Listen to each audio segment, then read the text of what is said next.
дар арафи соли нави мелодӣ аҳолии зиёда аз 530 хоҷагии маҳаллаи гулистони ҷамоати деҳоти кӯлканди шаҳри Исфара бо оби тозаи нӯшокӣ таъмин шуданд.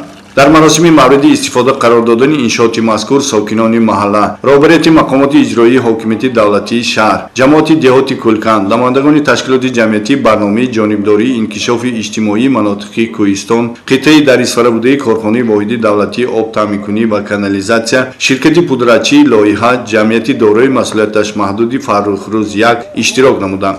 муовини раиси шаҳри Исфара Ҷаъфархоҷа Ҳайдарзода бо баробари муборакбодии сокинони маҳалла бо ин рӯйдоди фарафбахш аз ҷумла зикр дошт, ки татбиқи лоиҳаи мазкур дар доираи ҳамкориҳои судманд бо шарикони рушд, бахшида ба ҷашни 30-солагии истиқлолияти давлатии Ҷумҳурии Тоҷикистон солҳои рушди диҳот ва сайёҳӣ роҳандозӣ гардид. бояд гуфт, ки сокинони ин маҳалла тӯли солҳои зиёд дар самти дастрасӣ ба хатти мустақили оби тозаи нӯшокӣ мушкилот доштанд. релефи ҷойгиршавии маҳалла ва дур будан аз хатти асосии таъмини оби нӯшокии ҳудуди шаҳри Исфара имкон намедод, ки ба ҳудуди маҳалла хатти тозаи оби нӯшокӣ кашида шавад.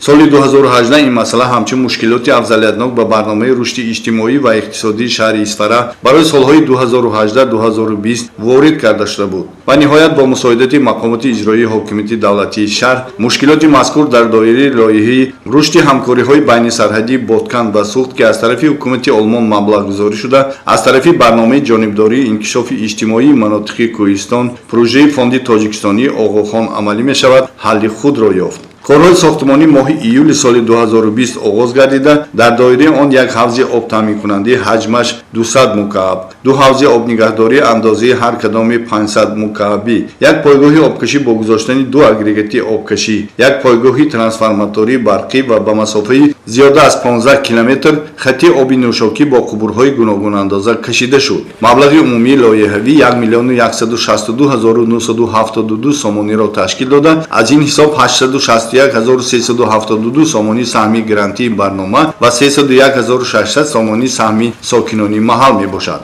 корҳои сохтмонӣ аз ҷониби пудратчии лоиҳа, ҷамъияти дорои масъулияташ маҳдуди Фаррухрӯз 1 бо сифати баланд анҷом дода шуданд. ҳамзамон дар амалигашти лоиҳа мақомоти иҷроии ҳокимияти давлатии шаҳри Исфара, ҷамоати деҳоти кӯлканд ва аҳолии маҳаллии Гулистон саҳми назаррас гузоштанд.